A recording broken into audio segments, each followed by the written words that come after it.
I had a painter once tell me that he could achieve a higher film build with 1.5 coats of clear compared to 2 coats of clear. So the game plan for today is to basically paint this job with 1.5 coats of clear and paint our next job with 2 coats of clear. And after both jobs are finished drying, we're going to go ahead and measure the film build in 1.5 coats and the film build on the job with 2 coats. Now, for this job, we're going to obviously use 1.5 coats, and we're going to use our trunk to measure because it has to be a metal panel. And obviously, we want to measure something as flat as possible on both jobs. So the trunk gives us a good opportunity to do that. It's important to mention that you can't do this with every type of clear. I know there are certain clears that are specifically designed to do this. The clear I use, Omni MC161, is not specifically designed to do it, but it is a high solids clear. And essentially you can do this with just about any high solids clear as long as it's not a production clear that flashes off in 3 to 5 minutes. Because in order for this method to work, essentially what you're doing is chemically bonding your 1.5 coats into 1 coat rather than mechanically stacking 2 coats.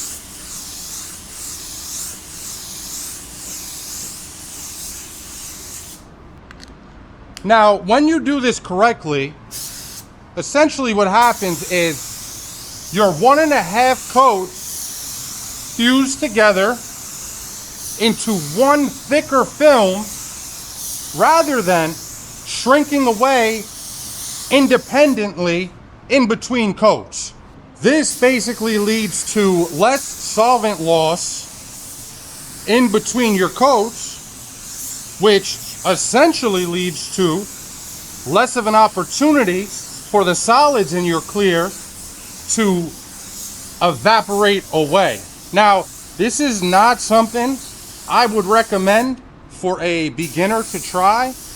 Shoot, I might not even recommend doing this if you're not in a professional booth, or at least a booth that you can really control the environment to a very consistent standard, because if you do this incorrectly, it can lead to a lot of problems.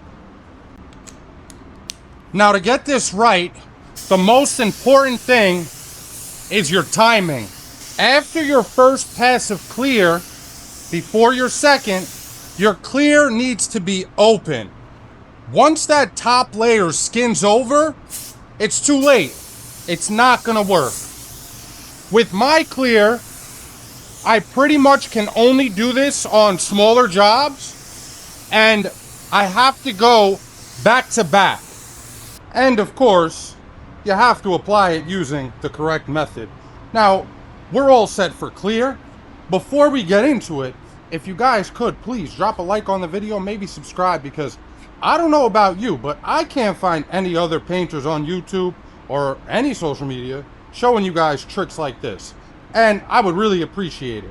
All right, so to confirm that this all works, of course, we have to measure our panels. So we're gonna measure in 2 spots on this trunk, and we'll also measure in 2 spots on the next job. This will give us our starting mills and will tell us exactly how much clear build we have. So we have 5.84 on the center in the top of the trunk there, and I'll go on this right in between where the emblem is and the bottom of the trunk. Don't know why, but we have 11.73 mils there. Did it a couple times just to make sure it's accurate. We'll call it 11.8. What I did here was mix two separate things of clear. This way you could see on my first coat, I got about a little more than 10 ounces, actually 11 ounces. And then here I've got 7 ounces, so a little bit more than half. This way you can see how much less material I'm using on that second coat, and it's not me just saying it. All right, we're all set for our first coat. Now you guys are gonna see me apply this how I would normally apply my second coat. So I have my fan slightly turned in, and we're gonna go nice and slow. You need to make sure this is a wet coat because you need surface tension. If you've ever seen a cup of water that's been filled to the top and it actually is higher than the brim of the cup, that's because of surface tension. That's exactly what you need to achieve on your first coat for this to work. Okay, here we go.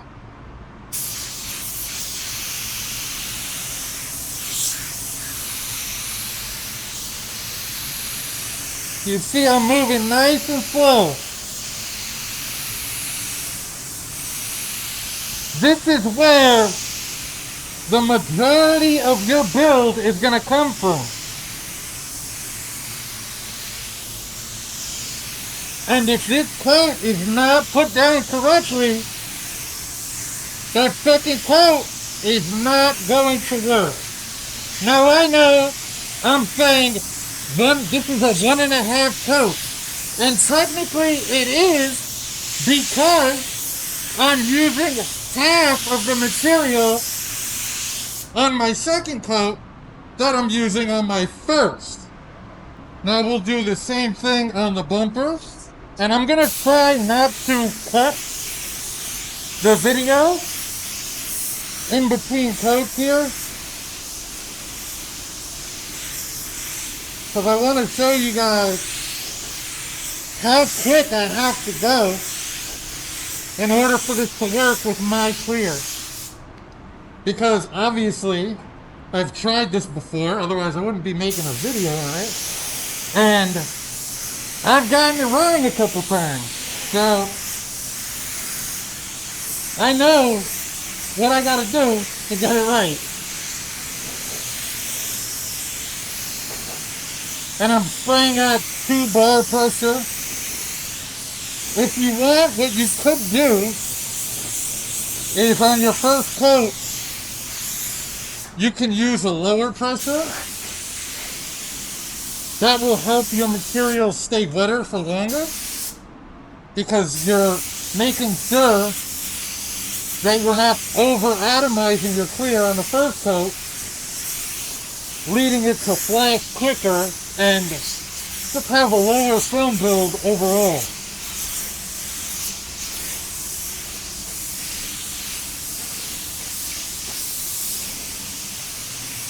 I don't think I hit the bottom over here. Okay.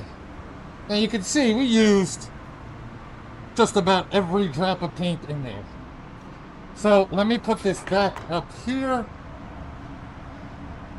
Hopefully I don't hit any buttons. Okay, great success. Now I'm going to take this cup off.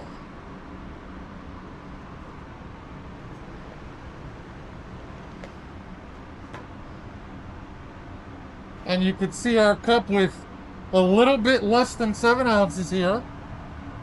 We're going to throw that one on. Now on this coat, you're going to want to go nice and close, and you're going to move very fast.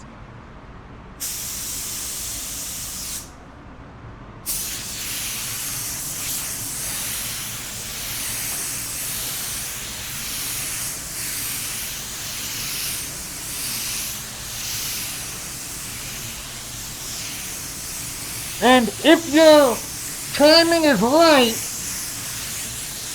this coat is not going to look like it's going down dry, even though if you applied it in this manner on your first coat, it would look dry as hell.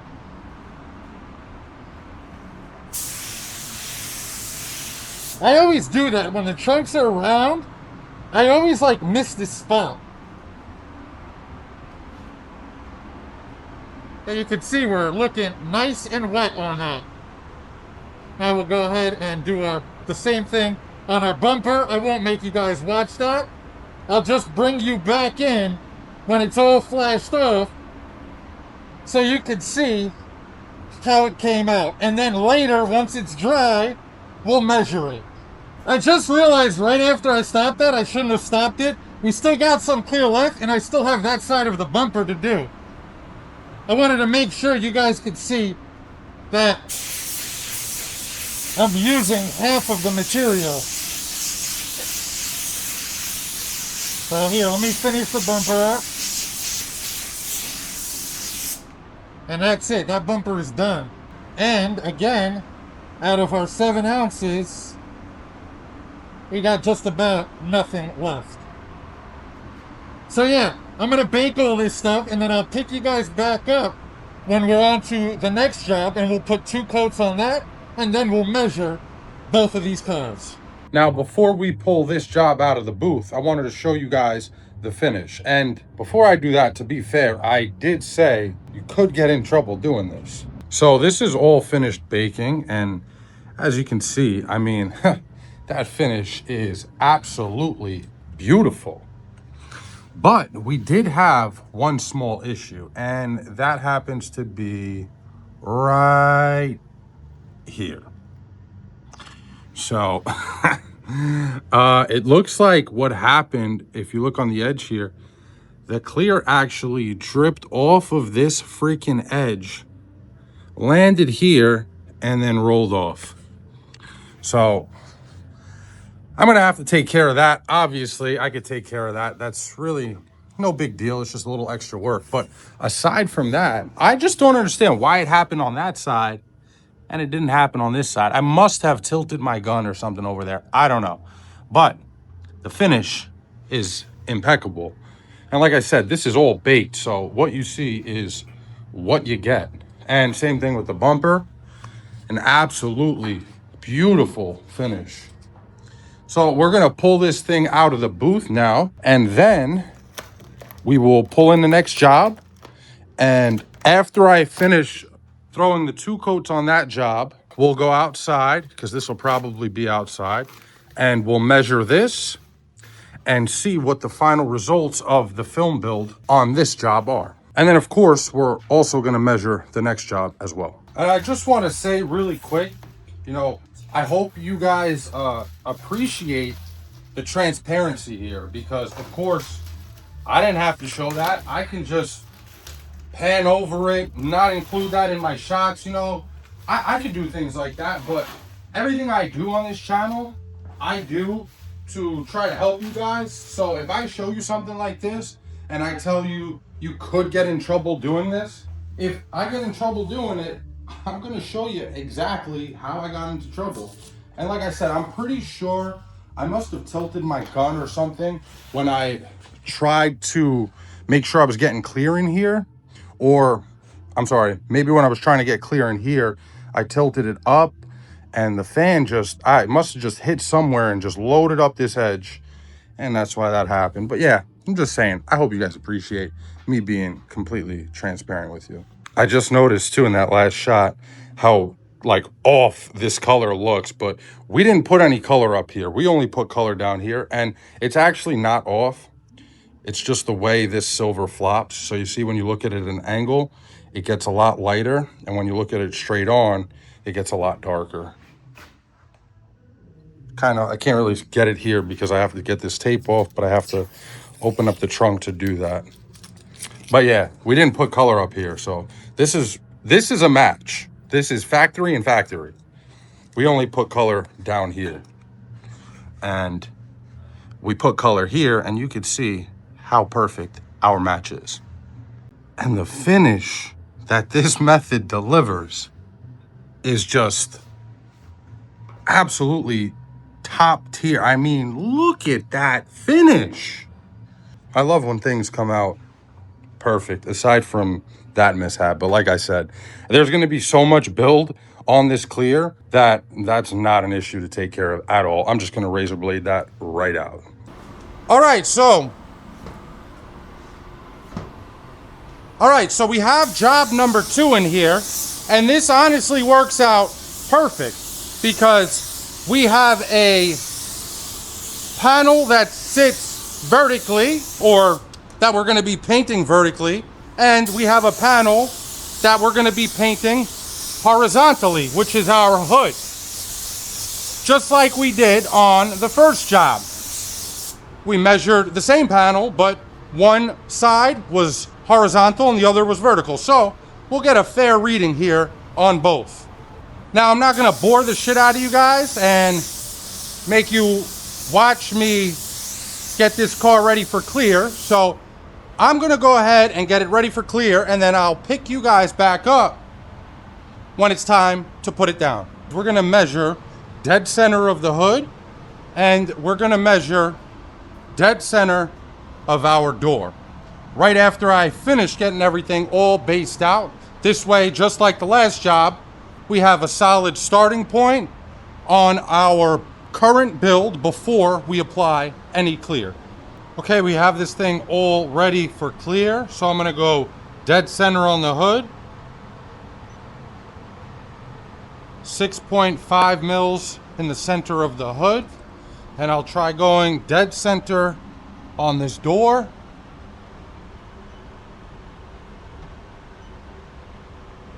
.6, 6.6.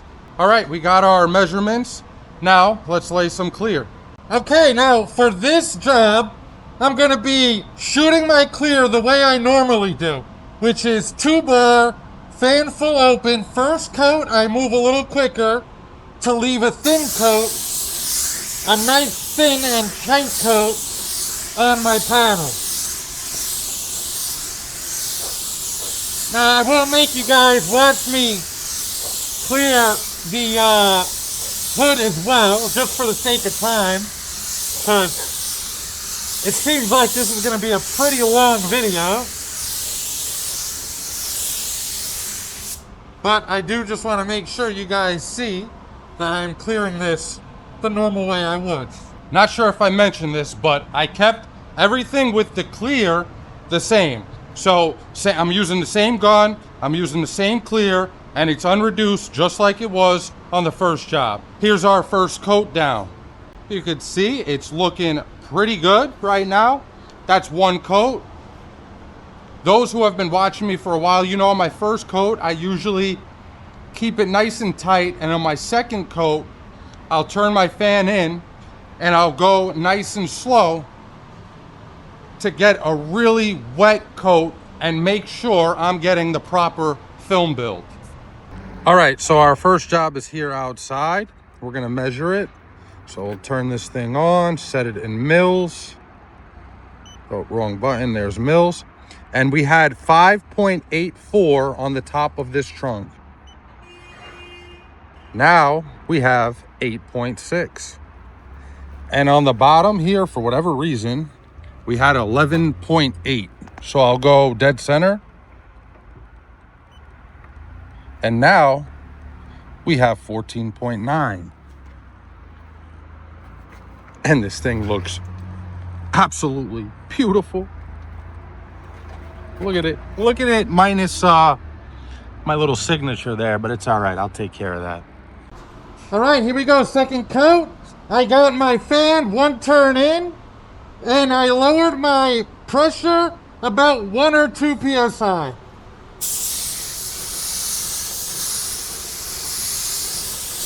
And I'm gonna slow down my passage and keep my gun nice and close to the panel.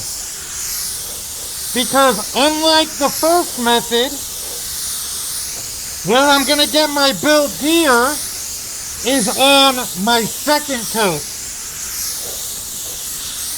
Now, I probably should have mentioned this earlier in the video, but some guys are gonna say, oh, to do the 1.5 coats, you're supposed to go light on the first coat and heavy on the second coat.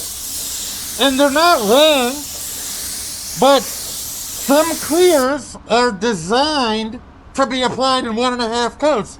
And generally, those are the clears that you go light on the first half coat and heavy on your second coat. But when you're using a clear that's not designed specifically for it, this is the way you do it.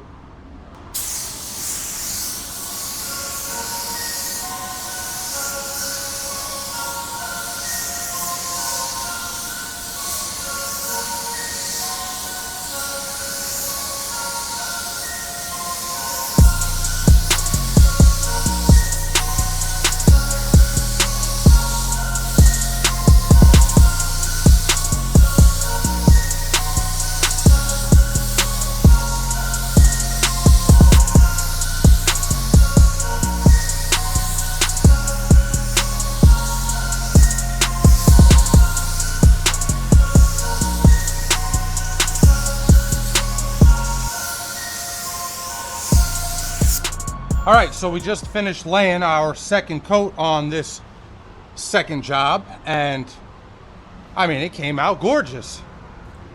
There's nothing wrong with using two coats. As a matter of fact, even knowing that the 1.5 coat method may be better and may give more build, me personally, I'm just more comfortable doing two coats and getting results like this. But we're gonna find out exactly what a difference 1.5 versus 2 makes in the film build. All right, this thing is all done baking, so let's measure it up. Now we had 6.6 dead center on this door. So let's set this thing to mils. And again, try to go dead center on our door.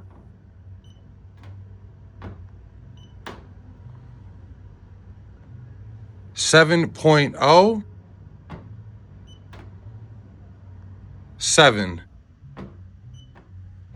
7.1. We'll call it 7.1 in case I went a little lower on those first two. So we'll call it 7.1 on the door. Dead center on the hood. 7.2 we'll call it. And I believe we had 6.5 on here before. And this thing came out absolutely gorgeous. I mean, look at that fender. All right, let's go in the mixing room and talk about our results. The results are in, and they are extremely conclusive. So on our trunk, on our first car where we did 1.5 coats, we gained 2.7 and 2.8 mils, which is consistent and definitely an accurate reading. Whereas on our second job, where we did 2 full coats, we only gained 0.6 mils on each of those panels, which I have to say even shocked me a little bit, because usually on 2 coats with that clear in my gun, I'll usually get anywhere from 1.5 to 2 mils. So even if I got what I normally got, the 1.5 coats still would have beat it by 0.7 and 0.8 mils. But I think the reason why I had such low build on this minivan is because I left too much flash time in between. And yes, there is such thing as leaving too much flash time. You can run into adhesion issues, dieback issues, a whole bunch of issues, which I can go into in another video if you leave too much time in between your coats of clear. But not only that, today we learned that you can also cause your material to not build how it was designed to build because you didn't apply it how it was designed to be applied. Basically, when your clear is flashing off, it's releasing everything that gives it its volume. So if you leave too much time, then you allow that first coat to shrink way too much. Now you have nothing to build on top of with your second coat. So in conclusion, we can say without a shadow of a doubt, less flash time equals more build, even with using less clear. Anyway, that's going to be it for this one, guys. If you enjoyed the video, if you got any value out of it, or if you were entertained, if you could, please consider dropping a like, comment, maybe even subscribe. Until the next time, peace!